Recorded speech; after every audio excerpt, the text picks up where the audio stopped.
Hello everyone, It's Derek. and I'm BK, 2 out of your 3 co-captains for the Play Away podcast. So, yes, as we mentioned earlier this week, episode 6 did come out before episode 5. So no, you aren't crazy. We still got you covered the player way, so now you know. And knowing is half the battle. Welcome back to the Player Way podcast.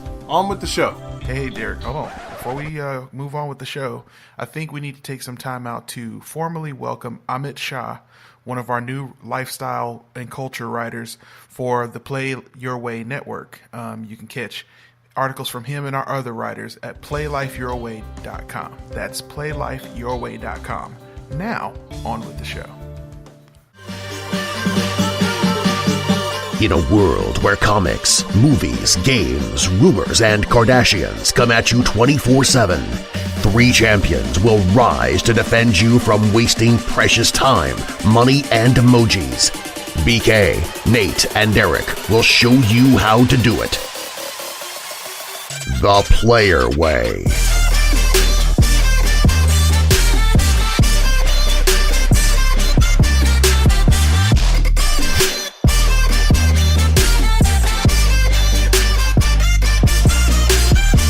Ladies and gentlemen and everyone in between, welcome back to week 5, episode 5 of the Player Way podcast.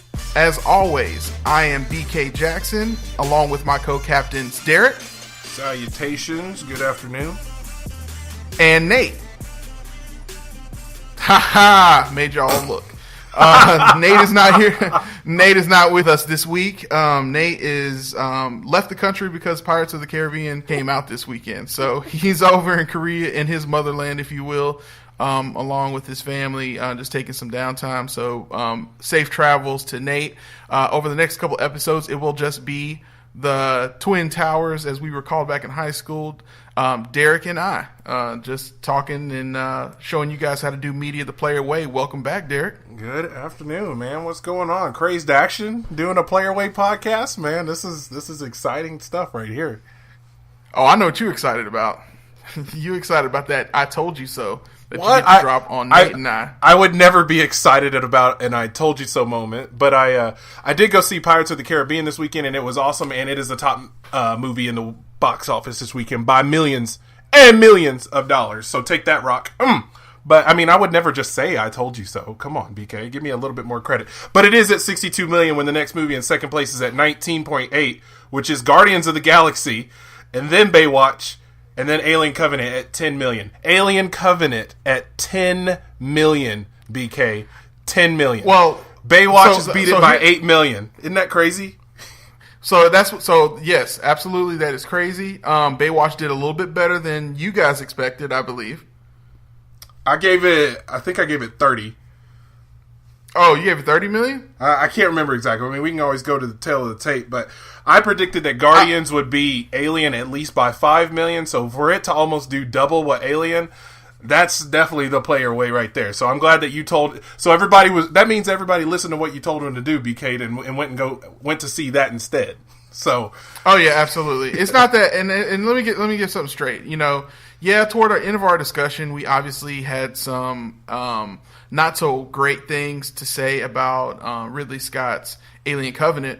It's not that it's a bad movie. It's very much like its predecessors. Alien, from my recollection, was never something that people were just like super, super excited to go see in theaters. I mean, it had a cult following, but it always had a long shelf life in terms of going to Blockbuster or going to Hollywood Video and watching it later on. It was always a great thing to go and watch later on and kind of analyze and things like that. Would you agree? I would totally agree, because something that you and I have talked about with before on the show, and just in that casual conversation, is movies that have the ability to hold up. And as much as I would naturally not like to admit, I feel that actually Prometheus and Alien Covenant may be those type of movies, because maybe 10 or 15 years from now, the ability of watching movies where you have to go outside of the actual film itself might be a growing trend, where people may appreciate the fact that they have to go do some research outside of watching the movie. It might be a finite crowd. However, you're right. Aliens they've held up for a long time, and they weren't monstrous weekend openers. They just sustained their success. So I would tend to agree with your words there.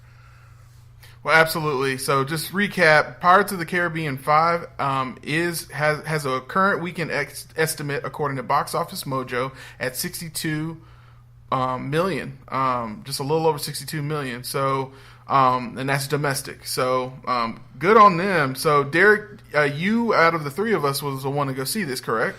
I did go see this, and to be honest, BK, it was good.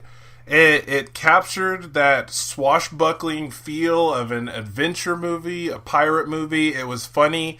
My girlfriend Priscilla, we took her daughter. She's 9 years old, and she was into it. And there was just a wide variety of ages in the theater. It was packed, and it was one of those experiences where the audience was on the same page. Like, we all laughed at the same things. We all were excited at the same things. The animation and the CGI in this is out of this world, so to speak. It is it's just incredible, visually stunning. The Javier Bardem's character, the way that his hair looks like as if he's always underwater, was always maintained. I mean, of course, we're looking at Disney, who has a bottomless pit full of money, pretty much, so they can make anything about it, going on this. But and the younger side of me that went to watch an adventure movie and be entertained was completely satisfied. And even the adult player way, let me watch this from an objective point of view, was also entertained and appreciated it for what it was. So I can always find places to nitpick, but honestly, this is an overall good movie. Wraps up a lot of the stories of the Pirates of the Caribbean have done over the past 14 years that this franchise really hit the theaters. So to be honest, it's a good watch in my opinion. If you're wondering what family movie you can go see this weekend, you can definitely take your kids to go see Pirates of the Caribbean. I assure you they'll enjoy it as well as you. And not only does this movie reportedly wrap things up really well, as you just said, but it leaves it to where if they don't want to make another one, they don't have to. But at the same time, that end credit scene with certain captain coming back. I mean, with the barnacles under the bed. Tell us a little bit about that end credit scene. It was awesome. I was one of about 11 people that stayed in a theater, and I'm going to be honest, I didn't know if there was going to be an end credit scene, mostly because I love the beautiful composition of that song, the Pirates of the Caribbean. This is the tale of Captain Jack Sparrow. That undertrack by Michael Bolton and the Lonely Island that they did. Anyway, I love that music, so I'm sitting there watching it, and then boom, end credit scene. Will Turner's having a nightmare where he assumes that Davy Jones is coming up to him. They never specifically show, but you're clearly implied. He wakes up, all is well. Keira Knightley's right there in bed with them. Things are good. And then the camera pans down to a couple of barnacles at the edge of the bed with water and an open window. And that was the end of the cutscene. So, as you already know on the player way, it is spoiler cast. So if you have not seen it, you heard about it now. And that's your bad for still listening. Well, the good thing about that, and obviously we don't spend too much more time on Pirates of the Caribbean, but I am impressed that they decided to go back to the story that we all enjoyed, which is that, and is it Barbossa? Or which one is the one with the tentacles? The Tentacles is Davy Jones. Davy Jones. Yeah. That's right. Okay. So, the thing I really enjoyed was them going back to the well to the story that we actually enjoyed. Dead Man's Chest with Davy Jones is exactly the type of story we wanted. So when they went away from that type of story and out of the mythology, that's when the Pirates of the Caribbean franchise started to suffer. So going back to Davy Jones and implying that because Will Turner has left his post, and that, as his dad always said, Bootstrap Bill always said, there must always be a captain on the Flying Dutchman. So I think it's a really brilliant idea to bring back that conflict, to finally resolve that the way it needs to be done. And while I didn't see this movie and I don't know what happens to Captain Jack, it would be a good ending to his story as well to finally get his comeuppance with. To be honest, it really is. Just between you and I and the millions of people listening, is that what they did in this movie, it addressed a lot of things within the franchise that make sense, and a lot of questions that would arise are natural ones that they can answer in another movie, but not, as you stated earlier, it's not required to. So right. It's well done. Honestly, it's a good watch out there. So like you said, we don't want to spend too much time on it. But that's what I was up to this weekend, sir. All right. Well, I might have to. You twisted my arm. I might have to go see it. So, would you say missing this movie, or actually seeing this movie while it's still in theaters with all of the nice surround sound and everything, that's the player way? It is definitely the player way. I mean, if you're gonna watch this movie, it needs to be a cinematic adventure. And to be honest, we've talked about before how blockbuster movies have just kind of started spewing forth out of Hollywood. Usually Memorial Day weekend is the big kickoff, but June has some heavyweight hitters coming out if we want to talk about things going to player way. Well, yeah. Not only does it have some heavy hitters, but it also has a lot of possible duds. And I think it's a good idea. Maybe we should have a quick discussion, because one of the things I got a problem with right now is box office fatigue. I mean, there's so many things out here that are competing for your attention via Netflix, Hulu, MTV, which I got something I'm going to talk about a little bit later on, of all things, MTV. And UFC's got some stuff going on this summer. So there's all kinds of different franchises, both film and non-film, that are competing and vying for your dollars and your attention. Why should we go see some of these films? So, Derek, why don't we just give these people a little quick movie guide for the end of May going into June, and what stuff is coming out? You agree? Yeah, let's do that. Quiet on the set. Can we please have quiet on the set? Yes, can I have your picture, please? Box office hustle. Alright, it's time for the box office hustle. Alright, cut and print. Beautiful guys. We're going to highlight the ones that everybody's going to go see, and maybe a couple that maybe not everybody knows to go see, ones that we may be curious about. And let's go ahead and just jump straight into the front runner here, coming out June 2nd. Wonder Woman, June 2nd comes out, 2017, the next installment of the DC universe, of her quote-unquote origin story. How would you even really describe the plot of this? What it's going to go into is it's going to... So one of the things that has been talked about as far as what the strategy is of the DCEU and how it is different, because when you want to bring in all of these different franchises into a shared universe, then there has to be some sort of perceived shared conflict or shared story of why everybody is tied together. So in the DCEU, what they're going by is saying that there are kind of gods among us, and which is actually the subtitle of Injustice, which was the video game, which was a huge success when it came out. So the idea is that you're going to see Diana, who is, a princess at Themyscira, and what that island is about. It's pretty much kind of like that Greek and Roman mythology frozen in time.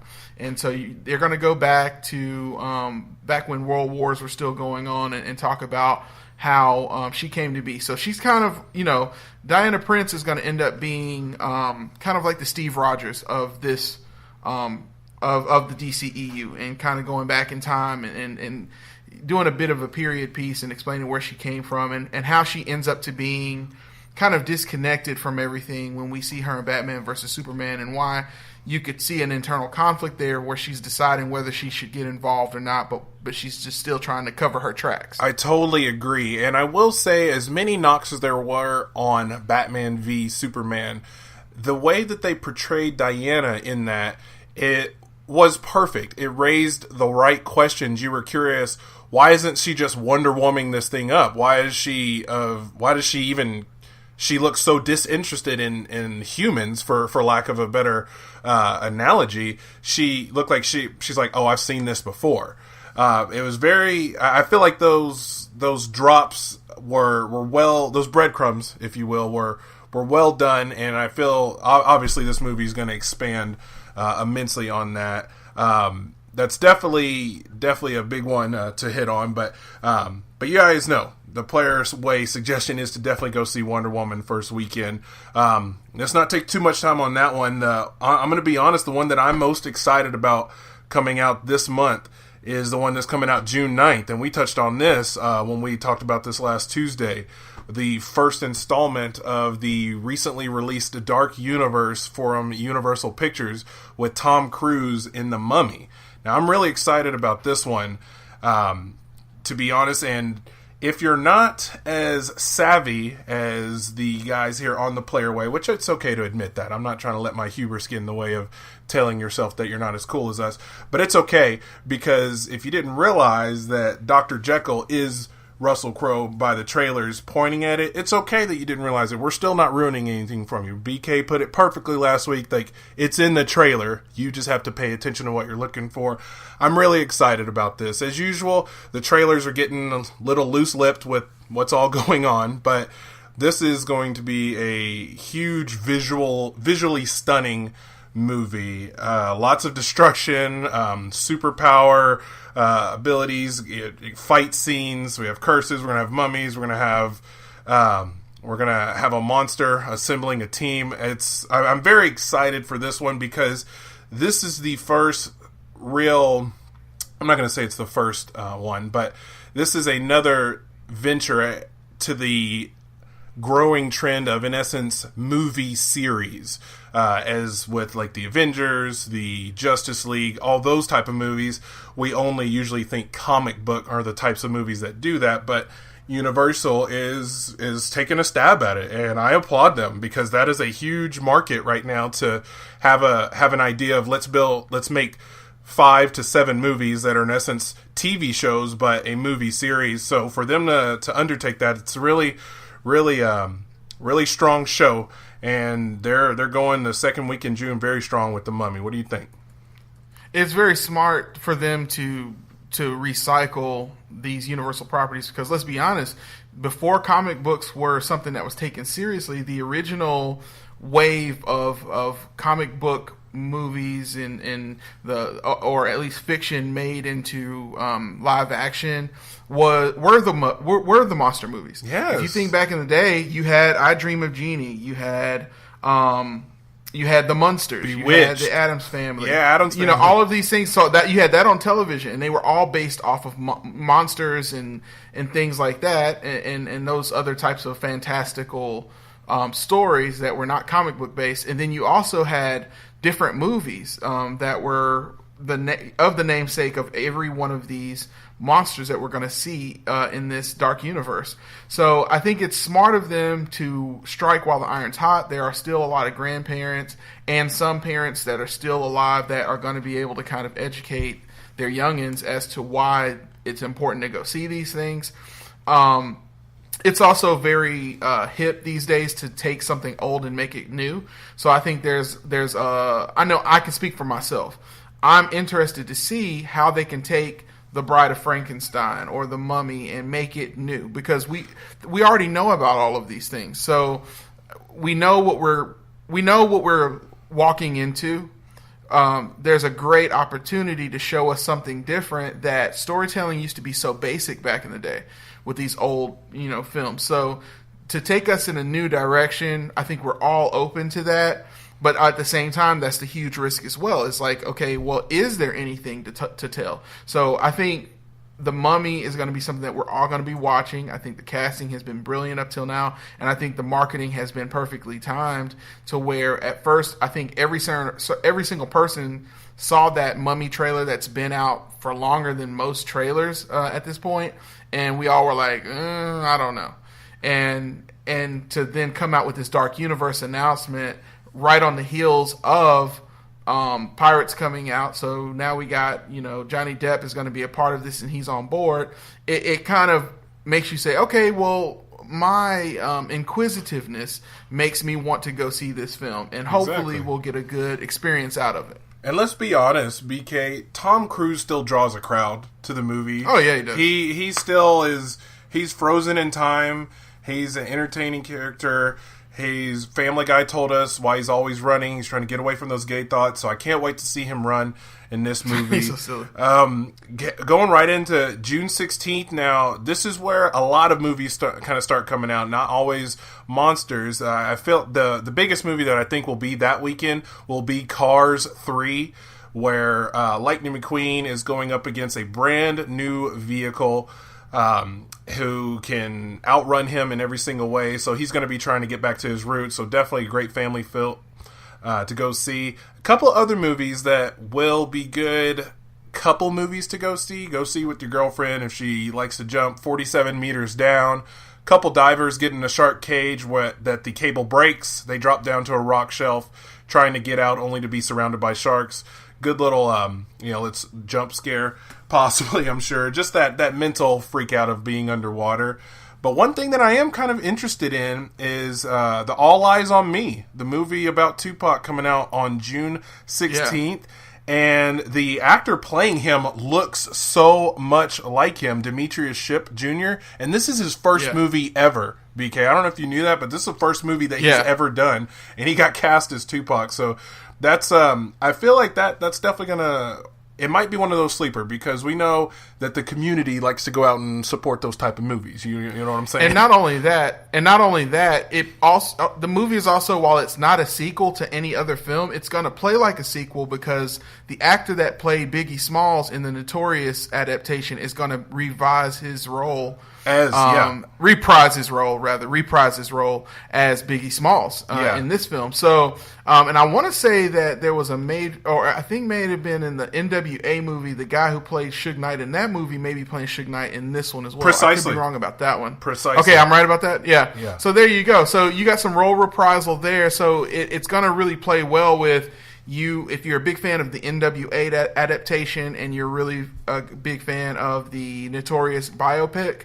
This is going to go well with those. Although, in my opinion, so far from the production value I've seen, I'm not as big of a fan and I don't know if the quality is going to be as good from the trailers and stuff that I've seen. Some of the graphics have been kind of iffy. So I will say that of those 3 movies, I think this one is going to perform the least well, even though Tupac may have been the most, I won't say popular, but there seems to be more people tend to be obsessed and have a less of a finality about his death than they do with the death of Elvis.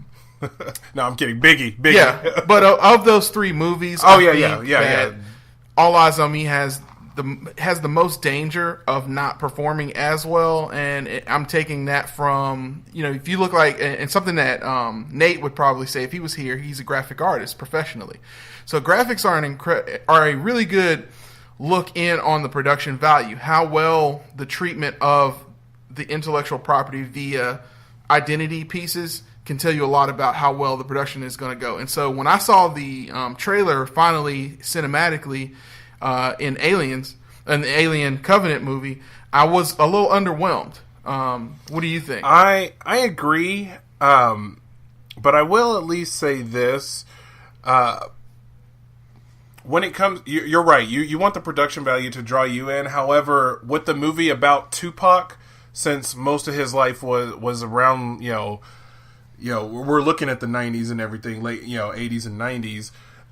I'm partially okay with it from just a film aspect, but as a movie fan, I got the exact same view that you did of, oh, did they just make this in their backyard? You know what I mean? Where it's kind of thing. But, whereas Notorious had, you could tell Puffy had gotten behind that and had really made sure that there was some sort of oomph into the production. Whereas on the West Coast, there's this strained relationship with Suge Knight, who is basically his Puffy, but obviously he's not going to be involved with the film. So you don't really have any bosses that we know of from the hip-hop community that are really involved in the production of this, because as we know, Dre and Ice Cube were more instrumental in the NWA biopic. So I think that's probably what's happening here, is that you got a studio that wants to make the film and a lot of people who care a lot about the treatment of Tupac's image, but I'm not sure that it's going to translate as well. So long story short, a lot more is going to be pressure-wise is going to be on timing, which I think that the timing of the film release is really good,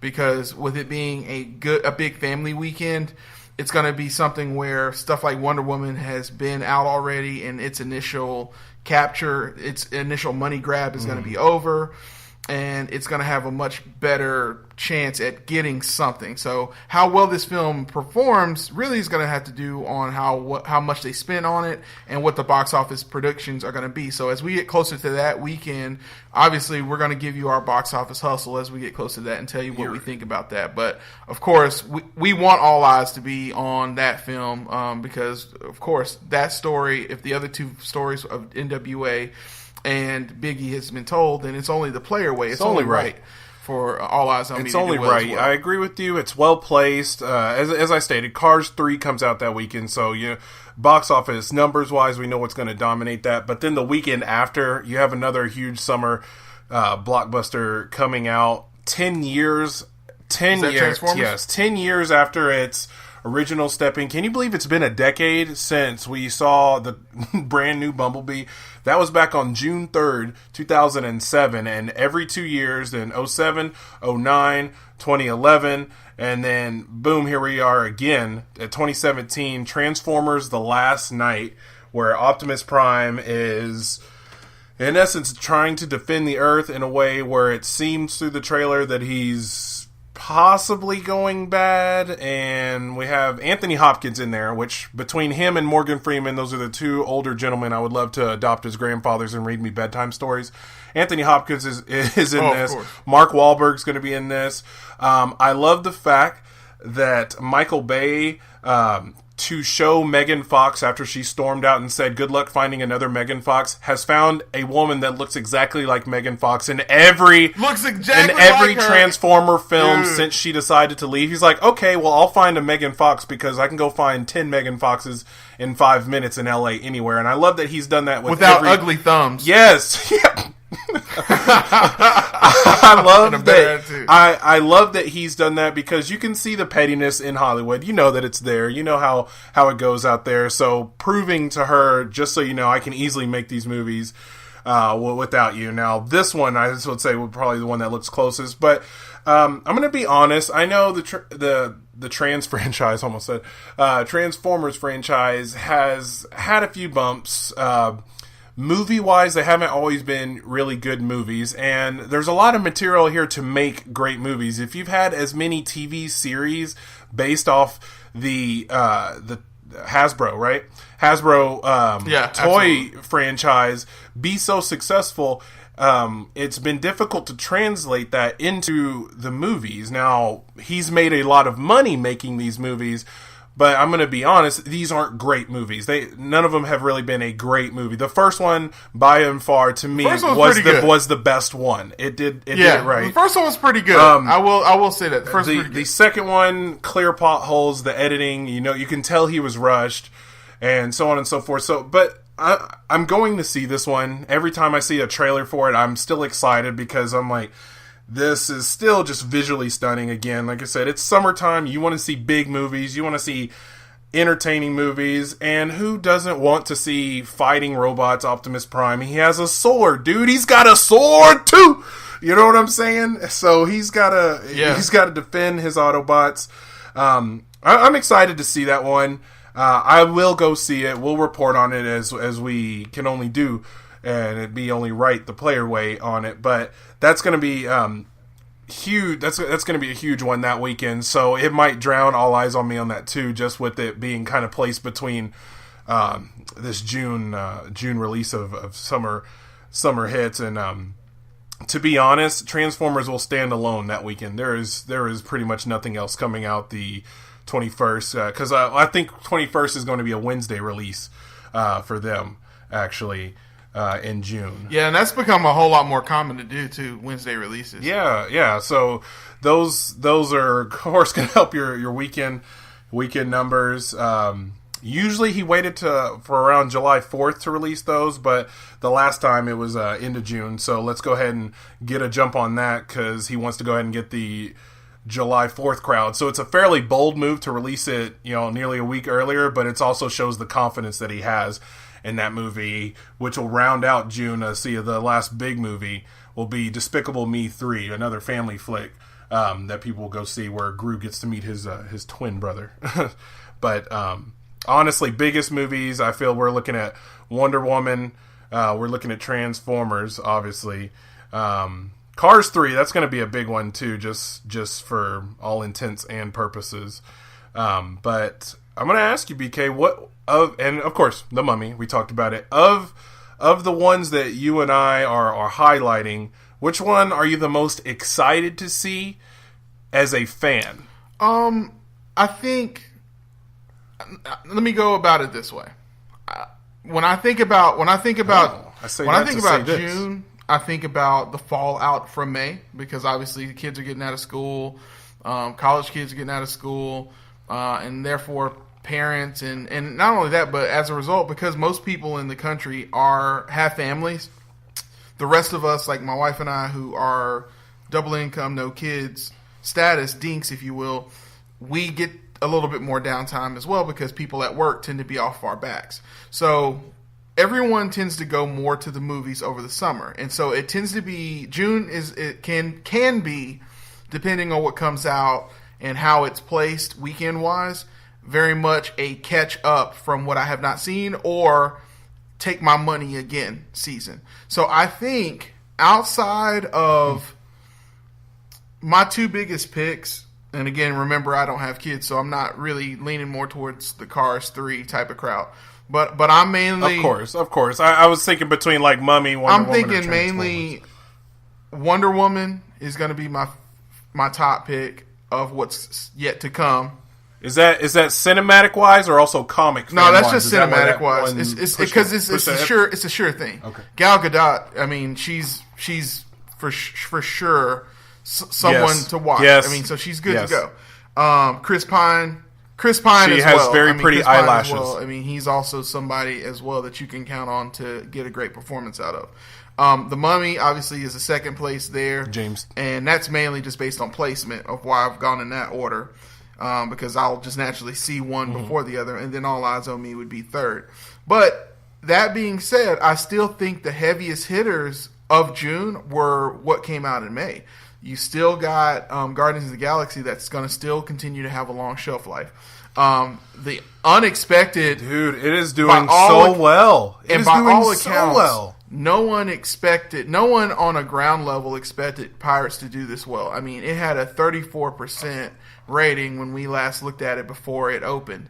And it just goes to show, because what you didn't notice is that on the other side of that squash that the critics had given it, there was a 98% I want to see this rating at the same time. So it shows how critics can be wrong and about what people want to see. Absolutely. So I think really those two films, Pirates of the Caribbean 5 and Guardians of the Galaxy, are going to be the two biggest money makers in June. I think they're going to have the least amount of drop off from weekend to weekend, and I think these other film franchises need to be careful. I want to give at least an honorable mention to Beauty and the Beast for hitting over 500 million this week. 500 million, and honestly, this is as expected, right? As expected. But I at least wanted to mention that. But Guardians is all over 330 so far, and we're still at less than a month out. It will be a month as of June 2nd, right? When Wonder Woman comes out, it'll be a month for Guardians, and it's over 330. So that, and it definitely has rewatchability. It's number 2 right now in the box office this weekend. Listen, number 2. Moment of silence for any studio that is not owned by Disney. Because Disney is killing it through the Marvel stuff, through just their old, princesses being made into the Beauty and the Beast. Their and own then you got selves. Pirates as well. I mean, they're killing it. They can reach into their own bag of history and remake one of their own classics and make $500 million. They're a self-sustain. They're a perpetual motion machine. So when Derek and I are right. talking about the rest of these studios need to be careful for the remainder of June, what we're talking about is the fact that Disney's already made their money. They're going to continue to split the vote for the rest of the summer, or at least till midsummer. This is just for fun. At this point, they're having made fun. their money, so no. While other movie studios are making movies to try to get a profit, R.I.P. Venom mentioned, other movies are trying to make money just to keep their studios open. Disney has money to waste on movies that might not even be good, but they end up still making profit on it. So that's incredible and commendable. They are the Amazon or Google of movie making right now. So, but you mentioned earlier, you said summertime's a good time to kind of lay back and get to watch those movies and everything. What about when you're at home? What are you getting on when you're at home? There's something I got into this week because this is a big video game summer as well. But something I want to talk about before that, and kind of something that, because I asked you about what you were up to this week, and we ended up going into the rabbit hole of summer movies and how to do movies the player way. Oh yeah. What'd you do? A story that caught my eye this week was because this is a show hosted by men, so we need to talk a little bit about sports. And while MTV is not a channel that you would normally associate with sports, according to ESPN, MTV is bringing back its challenge. They have the show called The Challenge, and it's I guess it would be their 30th season now. They just finished up season 29. Oh, yeah, 30. Yeah, 30? So they just finished up season 29, but they have like a 6-week event, kind of like a mini series, and they're calling it The Challenge Champs versus Pros. And essentially what it's about is there are 10 challenge greats who are going to be people like Johnny Bananas and people like CT and Laurel and people like that are going to be coming back again for this challenge to compete for money for charity against 10 professional athletes. And here... Is this Shades of Pros versus Joes? It's basically Shades of Pros versus Joes from Spike, exactly. Which I missed that show, by the way. Yeah, but this one, on Spike. Here's the. So the Joes in here are like former celebrities of MTV? No. So the Joes are, if we call the average Joes, if you will, they're the MTV Challenge. Basically, these people who have been champions of the challenge, who maybe have won or just fan favorites. They're going to be these are cast members from Are You the One, Road Rules, and of course their flagship reality show, The Real World. So like I said, Johnny Bananas, Laurel probably will be on there. All different kinds of people on there that you're used to seeing. But what's more important, and the reason why I want to talk about this is because normally I wouldn't really care so much about an MTV show because I'm an adult. But check out this roster. The professional athletes are going to be competing for a chance to win $50,000 to donate to their favorite charity. And it's a good cause. So here's who they got. They got Tia Blanco, professional surfer. She's going to be for St. Jude's Children's Hospital. Louise Hazel, Olympian fitness expert for Save the Children. Lindsay Jacobellis, professional snowboarder for American Society of Prevention of Cruelty to Animals. Lolo Jones, Olympic hurdler and bobsledder for Hurdles of Hope. Candace Wiggins, former WNBA athlete. Okay. Greater Than AIDS is her charity. Gus Kentworthy, professional skier and Olympic medalist for the Trevor Project and the Happy Hippie Foundation. Sean Merriman, retired NFL linebacker for Lights On Foundation. Exactly. Oh, wow. Louis Vito, professional snowboarder and Olympian for Wings for Life. Cameron Wembley, retired NFL linebacker for the Camarion Wembley Foundation. And rounding out the roster, the Chicago-made punk, Phil Brooks, former UFC fighter. Well, he's currently still a UFC fighter on a losing streak. Or not losing streak, just 0-1. And then for Chicago. So, I mean, first and foremost, here's why this is a that's studded. Here's why this is a big story. Whoa! No, you're good. The reason why it's a big story is because we all expected, if you're a big UFC fan, we all expected for Phil Brooks, CM Punk, to end up on this past season of The Ultimate Fighter because it was called comebacks. Like, it was for people who had a shot, and it was for them to get their second chances at getting some fame. So if a guy who had been on a losing streak but was a fan favorite, or a guy who had been eliminated from an Ultimate Fighter season before, we all expected, and there was a lot of buzz, that CM Punk would get his shot to kind of get better notoriety from working his way through the ranks and earning his way back. I myself hope that that was the venue. And I mean, while I can't confirm it because I'm not the fly on the wall of the UFC, but if you know anything about this past season of The Ultimate Fighter, then you know this show was tailor-made for CM Punk. And instead of doing that, he went with this show. Again, that's a theory. I'm a bit of a conspiracy theorist, although I do believe that the world is still round. I just have a feeling that he chose to go with this. Shout out to the Flat Earth. I have a feeling that he decided to go with this instead, which I don't think is a great idea. There are some clips floating around YouTube in which Johnny Bananas, who is kind of like the CM Punk of the challenge, he's won the most challenges, has banked the most money out of this, and is a pretty good athlete in his own right. There's this scene where apparently he just punks CM Punk and talks about how you seem to be so happy with losing. You're on the show, you're up here smiling as if, it's okay for a loser to be on the show, but you haven't won anything. You talk a lot of game. You talk about being this great athlete, but all you do is lose. You couldn't hack it in the WWE because you just ran your mouth all the time. You went over to the UFC and wrote a check that your ass can't cash, and now you're on this show and you're going to lose here too. I mean, Phil Brooks, a guy so he had to burn him up like that, but we at least got to give CM Punk some props, man. If you can make a career out of being a professional loser, that's not too bad.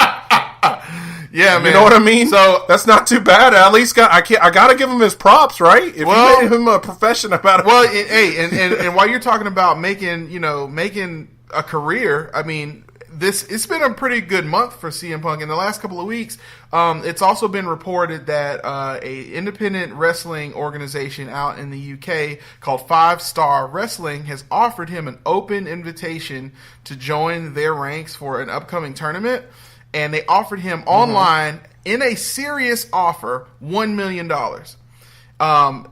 When CM Punk didn't quite get back to them, but they got a lot of buzz from it, Mr. One of a Kind, the whole damn show, RVD, Rob Van Dam, ended up saying, hey, listen, if y'all are looking to sign old wrestlers, sign me up.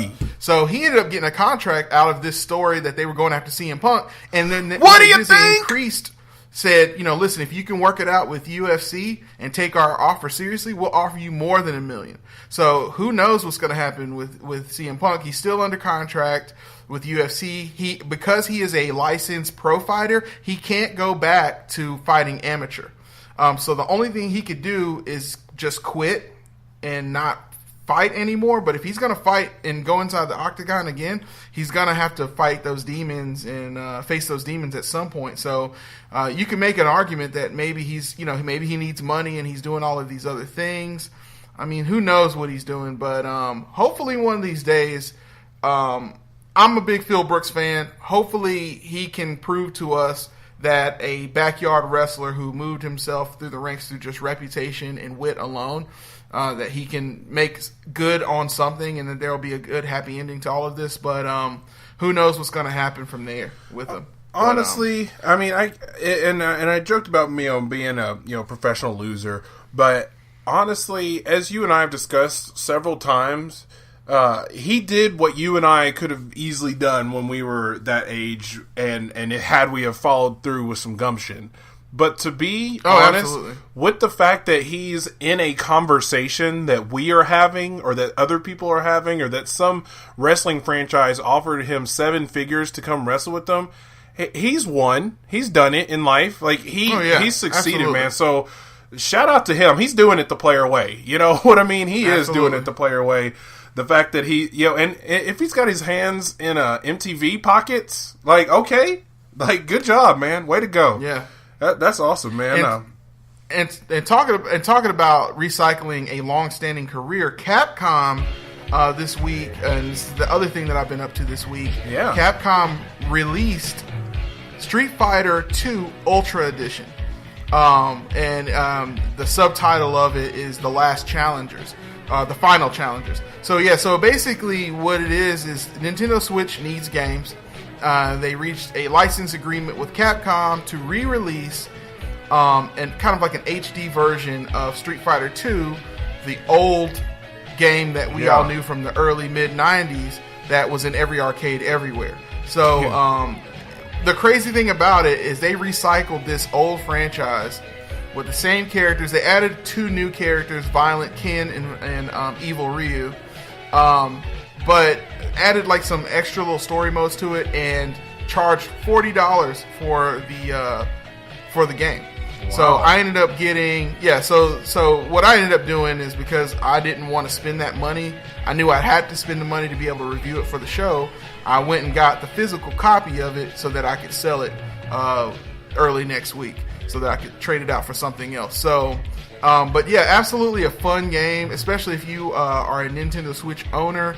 You need games. ARMS is coming out soon, so everyone's excited about that. I myself am not excited for ARMS. I'm not a big fan of games that have weird shticks and not much of a story element. If we want to do a fighting game, I'm much more of a fan of the side scroller or of Tekken, which is also coming out this week. So you know, it's a fun game. Did you say Tekken? Yeah. Oh yeah, Tekken is coming out, bro. But that's for another show. Yeah, but that's talking about show. them But old anyway, school Bruce and Law fights now, are we? Yeah, absolutely.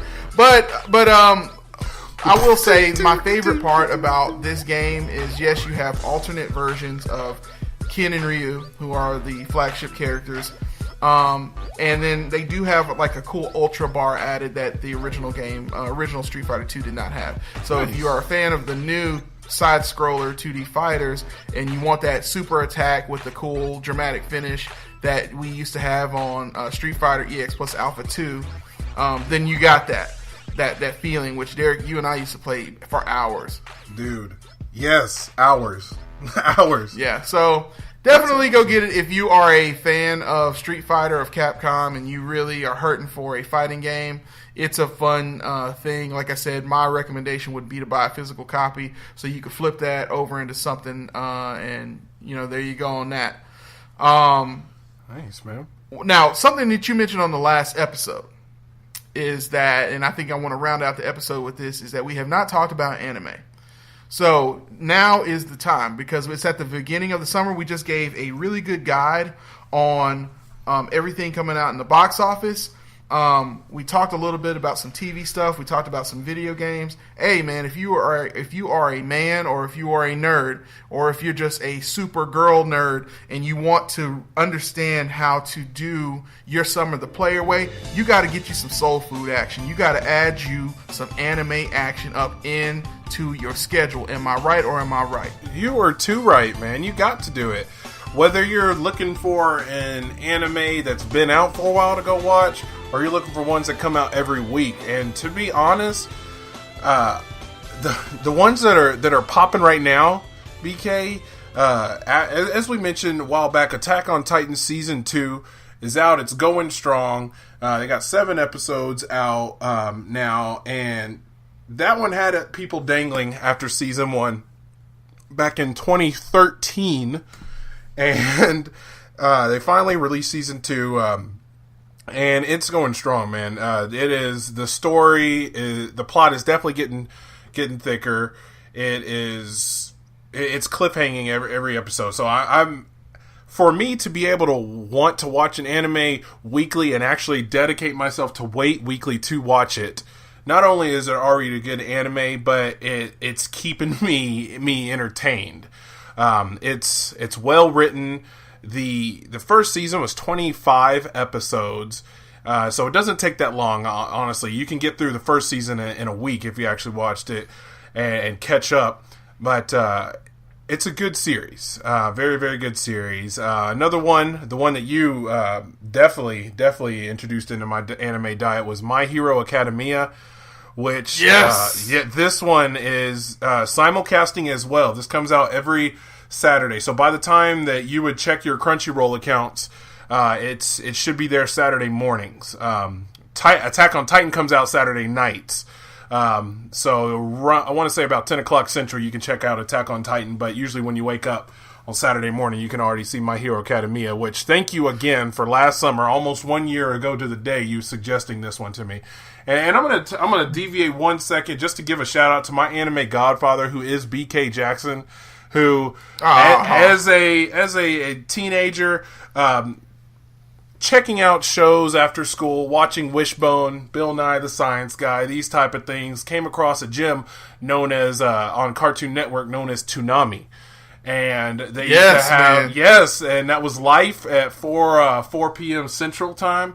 And there was a show that I had so many questions about, but I didn't know who to ask about it. And by happenstance, a few years later, because I never watched the show again or saw more than 2 seconds of it, BK told me all about the legends of Saiyans and what they can do in battle, and go watch Dragon Ball Z, but start here. And he did it again 4 years ago, said, here's Naruto. Now, don't think that he hadn't told me about animes to watch all the time, but we all know how we are. Sometimes if somebody suggests something that you're not sure about, we take our time to watch it. But I trust and value BK's opinion. Any anime he spits at me, and any anime we tell you guys about, is, trust me, there's been research and dedicated hours of watching and opinions formed. So thank you very much, BK. I want to give you your proper recognition. Any anime I watch is specifically thanks to you, because you've put me onto anime. I know what to look for in an anime, and My Hero Academia deals in every aspect, in every regard that I want in an anime. There's humor, the action is ridiculous, the storyline is beautiful. I forget that he's narrating it at times, but I'm like, oh yeah, that's awesome too. I forget that you're telling me about how you became the greatest hero, which he says this in episode 1. And I love that you get so wrapped up in the storyline that you forget that, oh, he's the best hero. Oh yeah, there he is. And it's just the all those elements that Naruto and Bleach delivered, and more of a modern package, I would like to say, because the trials, the struggles, the tribulations that he goes through are things that kids and teenagers and adults, we go through as well. So you can also relate to this kid. It's definitely one you need to watch. You can't... There's no way you wouldn't be interested in it. Anyone that I suggested to it gets up on this on this one as well. So that is definitely one to watch. And speaking of, and I thank you, Derek, for giving me props on the gateway drug that got you into anime. But I can't take 100% credit for it. And one of the other animes on our list is an extension of that gateway drug that you talk about, the Saiyan Saga itself, Dragon Ball. And Dragon Ball is back with Dragon Ball Super. Now, if you are an anime fan, then you already know this. So, pat yourself on the back, dust your shoulders off for being a pimp when it comes to this anime if you thing. Feeling like but it is pimp, ongoing. It is still going on. It's in the middle of a really good saga right now. I was very skeptical of Dragon Ball Super when they announced it coming back. We didn't know if it was going to be, just another short miniseries. We didn't know if it was going to be something kind of like Dragon Ball GT, which was not really a 100%. I mean, Dragon Ball GT got good eventually, but at first it wasn't. It was more Dragon Ballish than it was Dragon Ball Z. And as we all know, the more Dragon Ball Z when you get into that Tenkaichi Budokai type of tournament style, that's when Dragon Ball gets really good. That's when it shows out. You're 100% correct. It's going strong too. Yeah, absolutely. And so for this series, definitely give it a shot. Now it's the time.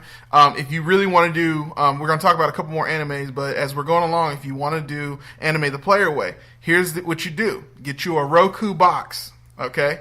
Download the Crunchyroll application. For a limited time, I don't know how long it's going to last, so get it while you can. But the Crunchyroll app on the Roku device has a free version of Crunchyroll. So you can actually watch anime with limited commercial interruption for free 99. That's like the best price ever. Absolutely. So, shout out to Kanye West, by the way, for Kanye's new workout plan. Free 99. So, yeah. So, absolutely go on there. Get you some anime goodness. What else we got for the rest of the summer, man?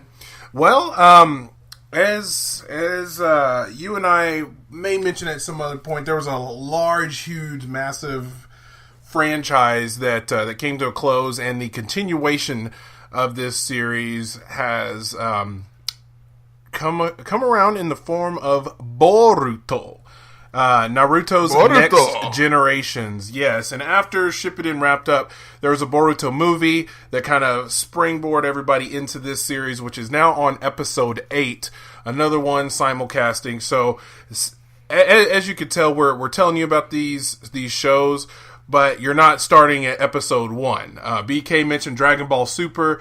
About the first 40 episodes of Dragon Ball Super are Battle of the Gods and the Resurrection F, and then it goes actually into the Dragon Ball Super storyline. Attack on Titan, you got all season 1 before you catch all the way up to episode 34.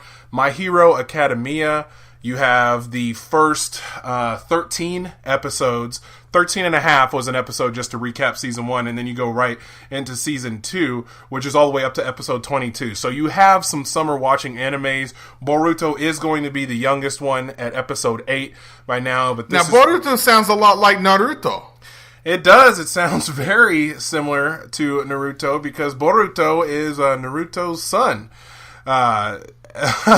And we're going to pick up right where the family left off. We're meeting new characters. We're meeting children, siblings, ninjas, seeing former ninjas that we shinobi, actually, if you will. My apologies. If we're going to characters that we all came to know and love through the 500 episode saga of Shippuden and first 100. And let me interject for a second. Yeah, of course. If you can tell, you can tell that we're not doing too much of a spoiler in here. Derek is still finishing up the end of Naruto, and a lot of you guys are probably finishing up the end of Naruto as well because it just came to a close earlier this year. So we're not going to spoil where Boruto starts off. I mean, we've already spoiled a little bit by saying Boruto is about Naruto's son. So that already tells you something. That gives you a lot of questions as far as who he ends up hooking up with. Does he end up with Sakura-chan or is there somebody else? So basically, like Derek was saying, go ahead and finish those animes, get caught up. There's a lot of good content that can keep your time occupied through the rest of the summer. So definitely get on that. Like he said, it picks up after 500 or so episodes of both Naruto and Shippuden. I mean, it's probably more than that. Well, yeah, because honestly, Naruto, you watch the first 137 episodes. Now, I'm quoting my anime godfather literally as I speak right now. Watch 137 episodes of Naruto, then you can get into Shippuden. So you got to put in your dues and watch 137 episodes of Naruto because you can't appreciate Shippuden, which I still go on record as saying Naruto is by far my favorite TV show of all time, and I would put that up against any TV show. So yeah, the fact that they're continuing this in the other story is exciting. It's definitely it's a good watch. It's something that you just have to do. I mean, as we all come to know and love characters, we know and love them. They're members of our family. They're pop culture references. So you're curious about what happens, and if you're going to do it the player way, I mean, you got to know what happens because if you don't know, absolutely, then you're sleeping. We all know you got to stay woke. Stay woke. Speaking of stay woke, round off that top 5. What else we got? Round off the top 5. To be honest, those were the main ones that I wanted to hit on.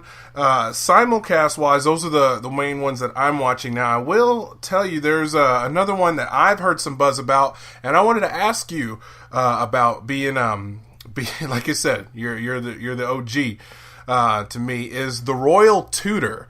That one, I have talked to a few people who have the interest in the player way, and I gave the first episode a watch actually earlier this week. And this one's fairly It's interesting. It feels like a more adult version of Assassination Classroom, but the kids aren't trying to assassinate the teacher. Everyone has specific powers, those type of things. It's another young one. It's only 8 episodes in, and this is a brand new series, just started. It has a lot of following already, and this actually comes out on Tuesdays, so you don't have to wait till the weekend to watch it. I wasn't sure if it was one that you have heard of, but it is fairly interesting. To be honest, it's right on par with a lot of the other type of ones that we like. I feel like this one has shades of Bleach, shades of Blue Exorcist, and shades of My Hero Academia in there. That sounds like a good look. I'll definitely be watching out for that. I have seen some artwork come out for it. I didn't quite know what it was about. It kind of had some shades of Super Sentai when I was looking at it, but I'm looking forward to seeing that. But Derek, definitely, man, you hooked everybody up, man. That's a stacked list. Hey man, I like my list like I like my women. Ha! Thick? Is that what you say? Dato. Yes. Oh man, this was a fun episode. Got everybody hooked up. Let me just break this down. Did we tell people? We told people what we did this weekend. We covered over box office numbers. We told them what to go see in June and what's going to be popping in June. And when they're not at the theater, you hooked them up on some games that they need to go do. And we got some animes for them to do. Like, man. Yeah, that's telling them what to do the player way, how to do it the player way as well. Absolutely, man. Absolutely. Job, man. And before we end, I would be remiss if I didn't say something. But as Derek and I was recording, Nate gave us a little shout out via G-Chat, and he sent us a picture to tease me. He's in Korea, and he took a picture of Bon Chon, which is, if you are in a part of the country that's got a Bon Chon, it's BONCHON. It is, Derek, you've never had it. I need to take you to DC or someplace that's got a Bon Chon one of these days. The finest chicken in all the world. It's some of the best chicken wings, like the best kind of like combination of like I'm sold. Korean fried chicken. I'm sold. Korean Say fried no chicken more. you've ever had. I mean, it is succulent. My mouth is watering as I got to get off this podcast. I need to go eat. Is there a spot? Listen, man, are you good? Hey, man, I'm trying to get up on that level. I'm looking up a deal right around here. There ain't no Bon Chons in Dallas, man. Where do I gotta go?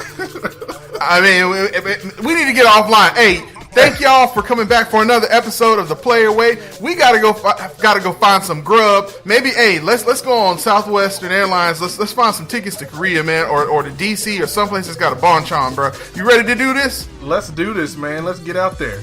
Then let's do this like Brutus. Shout out to my co-host Derek. That's me, and I'm corrupting the system uninterrupted. And Nate, who I guess is not able to put the system back together this week. Yo, shot destroy. All right, man. Thank y'all for coming back another week, and we'll see you next week on The Player Way.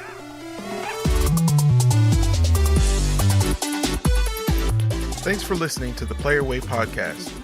Recorded in a single take from Los Angeles, California, Dallas, Texas, and Atlanta, Georgia, by Nathan Petersen, Derek Lewis, and BK Jackson. Our opening theme is titled Bound by Ricky Remedy, courtesy of Elysian Records. And our closing theme is titled Coconut King Diaries by Xander, spelled Zahnder.